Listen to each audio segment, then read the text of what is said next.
Ever notice how cable news is chock full of rich black people who tell non-rich black people how racism is stopping them from becoming rich black people? We start with Don Lemon.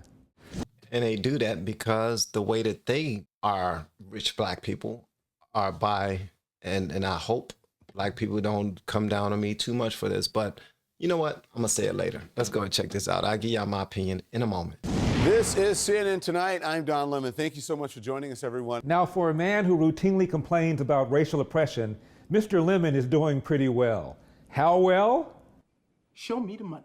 Celebrity Net Worth estimates that Don Lemon has a net worth of $10 million.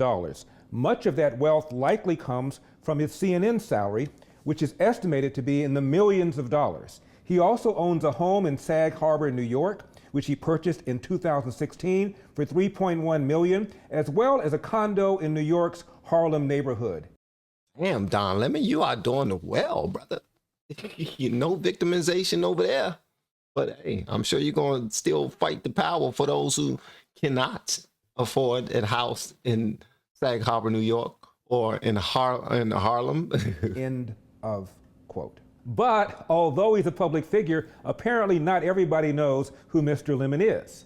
Now, God forbid you should run into him and not show him the appropriate amount of respect, as actor Jonah Hill found out.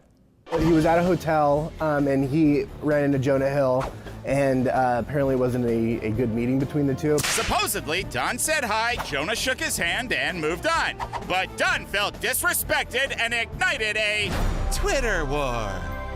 Quote, said hi to Jonah Hill in hotel, think he thought I was Bellman, a lesson to always be kind. It sounds like he's assuming that Jonah Hill should have known who he is. What did he really want him to do? I don't get it. Probably something along the lines of, oh, Don Lemon, the famous reporter. Oh, CNN, I love you.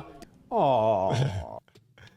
Well, he's a double minority. So when you're a double minority, you just want to be treated in a way that you're not supposed to be treated. Listen, he knows that he's big time, but he doesn't realize he's not Jonah Hill big time. It's as simple as that. And if you don't understand the double minority thing, I'm not going to go into it. I don't want no smoke, bro. I don't want no smoke whatsoever.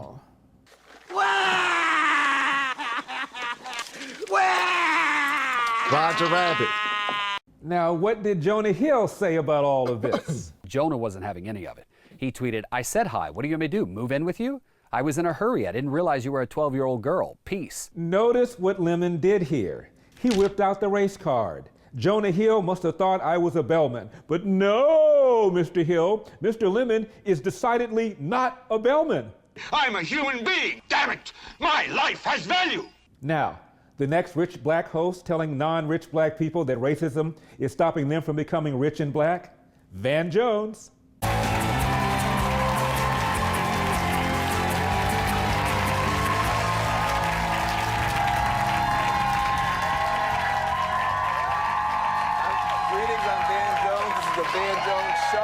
And Mr. Jones, of course, is a foot soldier in the battle against institutional, systemic, and structural racism. Remember? Or although he did say something really positive about Trump, the last video that I checked out. I think the video was called "How Racist Is Donald Trump?" You'll be surprised. Oh my gracious, you'll be surprised, bruh. That video was actually pretty daggone good. Go check it out when you get a moment. For election night 2016, we've talked about race. I mean, we've talked about everything but race tonight. We've talked about income. We've talked about class. We've talked about region. We haven't talked about race. This was a white lash. This was a white lash against a changing country. It was a white lash against a black president in part. And that's the part where the pain comes. Just how bad is it out there? Real bad. People have talked about a miracle. I'm hearing about a nightmare. It's hard to be a parent tonight for a lot of us. You tell your kids, don't be a bully. You tell your kids, don't be a bigot. You tell your kids, do your homework and be prepared. And then you have this outcome, and you have people putting children to bed tonight, and they're afraid of breakfast. What the hell are you talking about, Van? I'm not talking to myself. I'm talking to Mr. Jones. What the hell are you talking about? You really are digging in real deep into the fake pain that's going on out there. You tell your kids to do their homework. You tell your kids, you know, what the hell are you talking about, right? They're afraid of how do I explain this to my children? I have Muslim friends who are texting me tonight saying, should I leave the country? Goodness gracious sakes alive, every man for himself.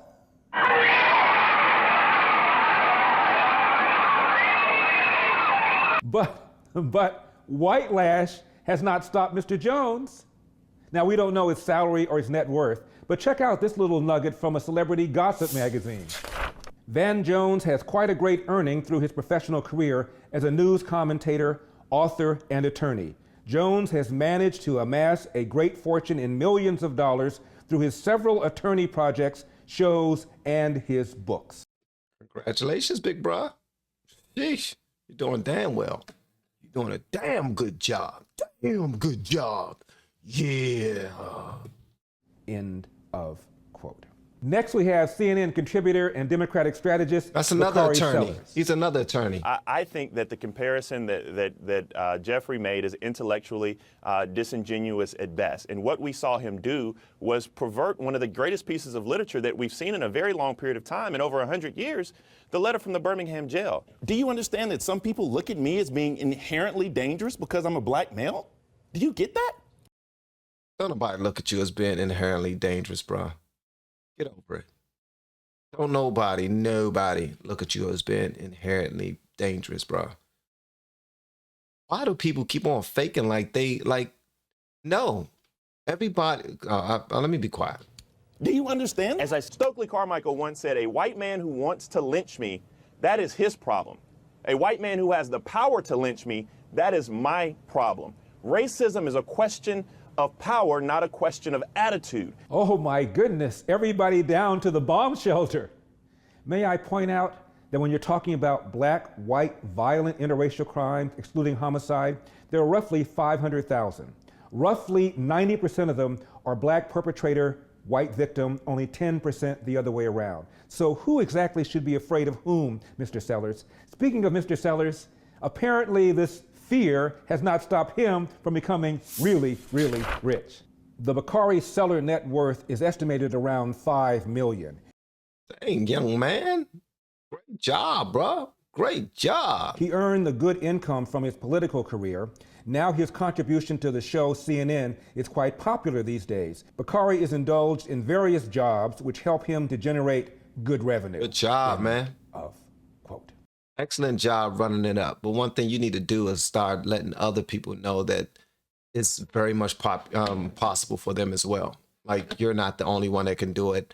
Everyone who look like you, the ones of us who are just from seeing us without communicating with us, who come off as inherently dangerous, we can also reach those heights of accomplishments and prestige and pay. Next up, Lamont Hill, no relation to Jonah, whose motto ought to be, the race card. Do not leave home without it. In 2012, you created a list of overrated white people. Yes. And Donald Trump was on that list. He was. I'm a visionary. So now here in America, we say there's a moral failure of police violence. There's a moral failure of police terrorism at times. And there's a moral failure of gun culture for all people. We need to change that. When the Charlottesville events first happened, the president didn't denounce anything. His statements that there are good people on both sides raises moral, ethical, and just very practical question marks. Actually, Mr. Hill, Trump did denounce neo-Nazis and white supremacists.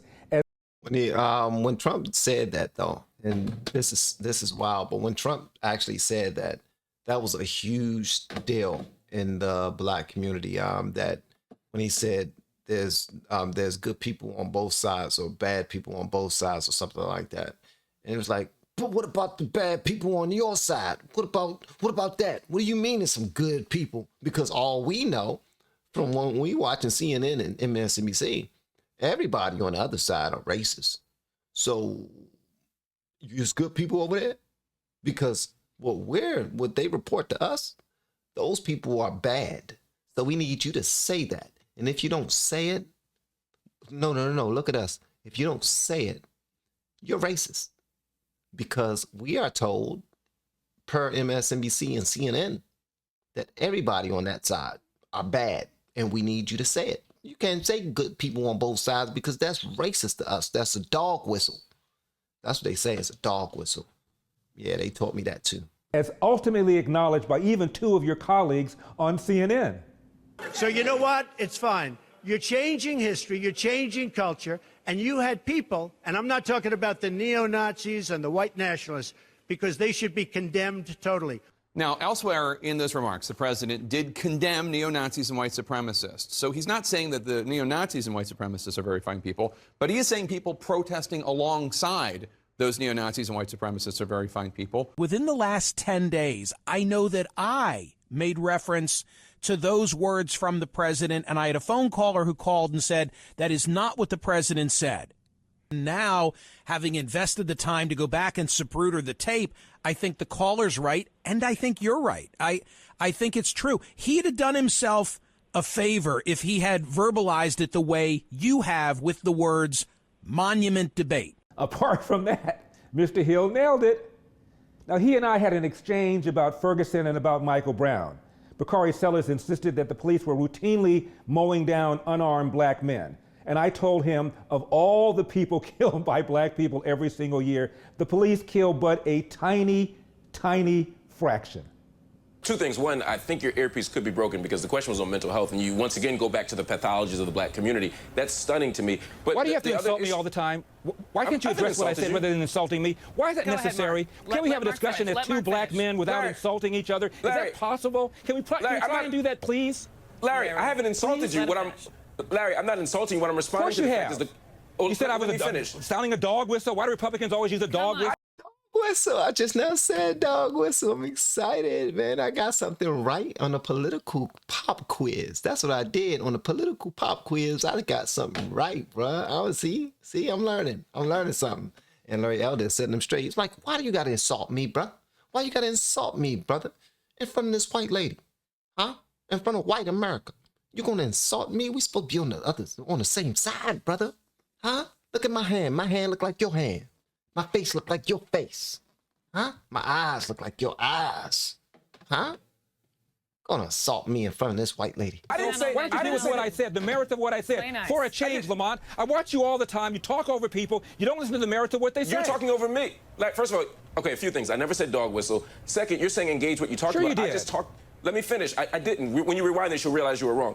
What I just spoke about was mental health in the black community. What I just spoke about was mental health in the black community, and you responded by talking about black people and believing that racism still exists. You totally didn't acknowledge my question or respond to my comment. So let's not talk I want us to have perspective and talk about what's important, but you won't do that. Oh no! Well, you don't get to decide what's important. You don't. We all have opinions here. I made a comment. I wanted you to respond to it, but I'll respond to your comment. You think the problem of unarmed black people is a major problem in America, and I don't. Okay, so well, let me tell you what I think now that you've spoken. There are 2 issues here. You mentioned black-on-black crime. You say that that's a problem. I agree with you that it's a problem. It's a huge problem. It's a massive problem. Larry, I agree with you. One voice, gentlemen. One voice. Mark. I agree with Larry Elder that black violence is an issue. I absolutely agree with him. So let's not argue about what we both agree on. I agree. But if this study bears out, and it does, that at least that every 28 hours an unarmed black person is killed, then that also is a problem. Is it as big a problem as this other issue? That means it's less than 2% of the total, Lamont. Less than 2% of the total. 7,000 black people killed every year. Less than 2% are killed by police officers in an unarmed way. So why don't we talk about the 98%? And many of these murders in Chicago are unsolved. At least we know what happened in the Michael Brown case. Now, despite the racist cops mowing down black people, somehow, some way, Mr. Hill, who has an Ivy League degree, has managed to do okay. How okay? Mark Lamont Hill, net worth and salary. Mark Lamont Hill is an activist who has a net worth of $1 million. Sheesh, activism? You mean to tell me I can get out there and just be active? And stand for something? Huh? Say the white man is wrong. God dang it. Huh? Racism.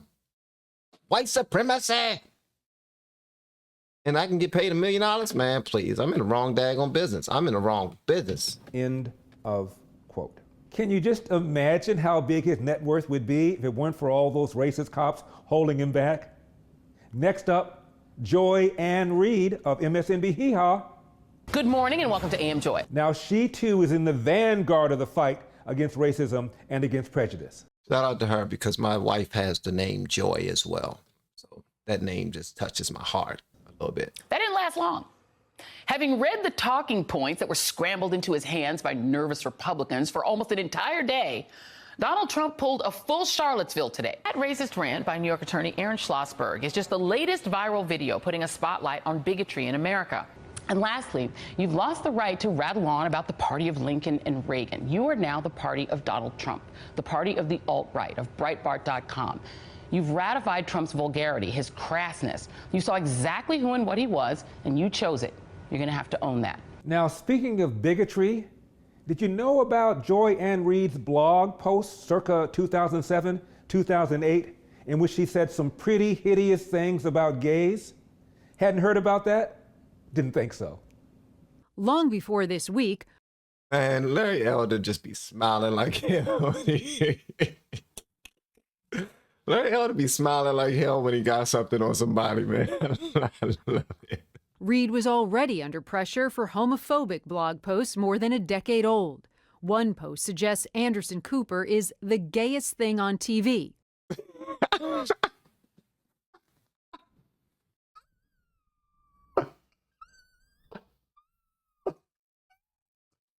Why in the world is she throwing daggone bullets at daggone Anderson Cooper? Writing that most straight people cringe at the sight of two men kissing. A Twitter user first discovered many of the anti-gay posts, including one that calls homosexual sex gross. Reid's original explanation? Hackers. She hired a cybersecurity expert to investigate, and her attorney said the FBI had opened a probe. In a statement, he suggested the alleged hackers may have found a password on the dark web to access Reid's account. Oh, so a hacker hacked into your daggone computer and said, you know what? I'm gonna write me a homophobic rant and get her fired. Oh yeah, that's what I'm gonna do. Do they do that? Man, listen. Hackers, be nice, please. Be nice, man. Listen, I don't want no smoke, and neither do other people. But you can't be hacking into people's stuff and writing gay rants, man.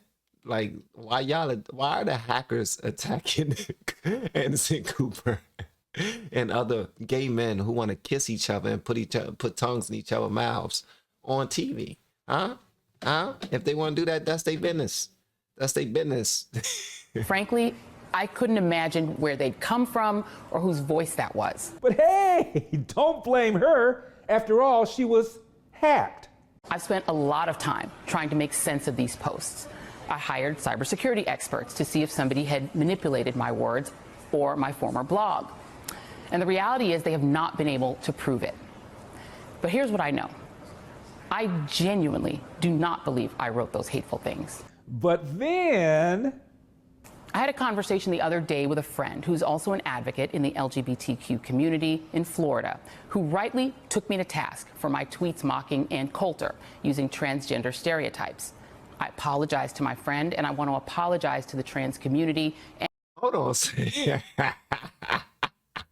So she attacked Ann Coulter for her saying transgender things? Hold on. So she wasn't hacked when that happened? And to Ann, those tweets were wrong and horrible. I look back today at some of the ways I've talked casually about people and gender identity and sexual orientation, and I wonder who that even was. What money you make, But lady? the reality is that, like a lot of people in this country, that person was me. Well, for a Harvard-educated recovering homophobe, Miss Reid is doing rather well. Joy Ann Reid has a net worth of $4 million, and her salary is $1.5 million per annum. Per annum? Is that annually? What's per annum? Okay, man, I think it's annual.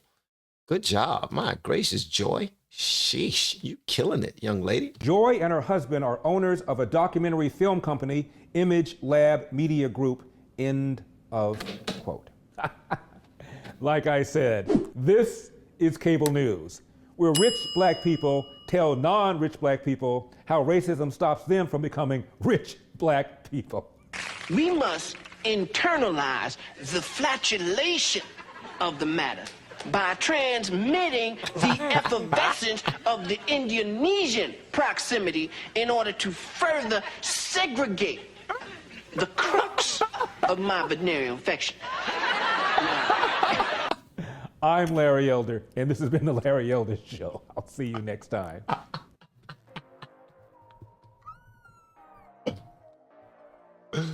Oh, sugar honey iced tea, right? That's hilarious. All right. I'm not going to sit here and act like rich black people cannot take up the mantle and fight against racism, because I think those would be the people with the voice who should do that. They should point out wrongdoings, and they should try to use their power or their reach to be the great equalizer. All right.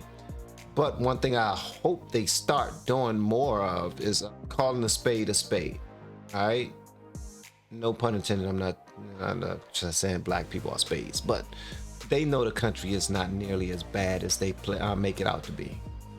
And I think it's dangerous for them to constantly teach that rhetoric to people who don't know how far they can actually go once they let down their biases and just shoot for the hills. You can't double speak and say, believe in yourself and you can do whatever you want to do, but then tell them not to believe in themselves, because there's always going to be a white barrier in your way. And the likelihood of you getting from A to B safely without being shot by a police officer is very high, while at the same time showing blatant disregard for the safety that those same people lack within their own communities. Hopefully that came out right. I don't know if it did or not, and I won't be able to say it twice, but I think I said it properly the first time. I'm going to rewind this tape and I'm going to listen to it, see if I did. And if I did, I'll release it.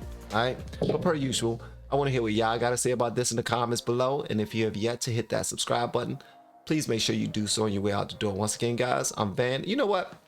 Before my outro, I just want to say this. I'm Van, and now we are all the LFR family. But I want to say this. I'm nowhere near as financially successful as any of the people that they showed, that Larry Elder was speaking of. These people are kicking butt when it comes to, you know, they went to top class universities, got great careers, are doing remarkable things in life. Although we may not agree with what they do, hey, that's them. But me, if I'm sitting here every single day, day in, day out, and I'm speaking to a community of people, a disenfranchised community, black community, brown community, LGBTQ, whatever the communities are, the minority communities, and I'm telling them that they can't do it because, and it's going to be very difficult for you to do it because, that would be me being disingenuous, and someone should hold me to account for that. All right. Someone should definitely hold me to account for that. But if I'm sitting here and I know that I received some level of success, I've been able to raise a family successfully, I've been able to successfully remain in a marriage for as many years as I've been, and purchase homes and get my kids through college and all these other things. How would that make, how much of a hypocrite would that make me look like, sound like, and actually be if I'm doing that and living the life that I'm living? So that's the point that I believe Larry Elder is making to these people whose jobs are to say, yeah, we know all the good stuff that's going on in the country. But we ain't talk about race one time. We gotta talk about race, huh? And how it's holding us back. We gotta talk about the police and how they just killing everybody. And we don't need them in our communities. Huh? You say 98% of us are killing us? I don't want to talk about that. I want to talk about the 2%. We can always talk about everything. Let's talk about everything. Talk about everything equally. How can we do that? Can we do that? Because that would be remarkable if we could do that. All right. So I'm Van. We are all the LFR family. I look forward to seeing you on the next video. Hopefully inside the Patreon as well. Y'all have been amazing per usual. Love y'all.